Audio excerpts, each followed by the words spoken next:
கலாய்க்கிறீங்களா?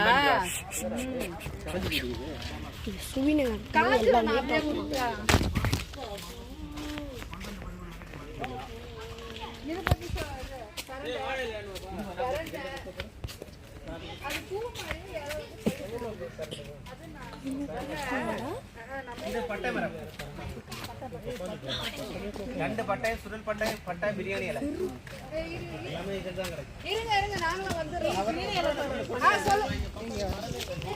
Sir சொல்லுங்க sir. பட்டை இதுவா? இது வந்து எவ்வளவு ஏஜ் ஆகுமோ ஒரு 18 வயசுக்கு அப்புறமா தான் பட்டை எடுக்கணும். அப்பதான் நல்ல ஸ்ட்ராங் பட்டை கிடைக்கும்.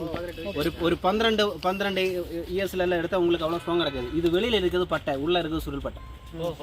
எது நல்லது? சுருள் பட்டை தான் சொல்றேன் உங்களுக்கு. பிரியாணி புலாவ் எல்லாம் சமைக்க ரொம்ப வாசனை இருக்கணும்.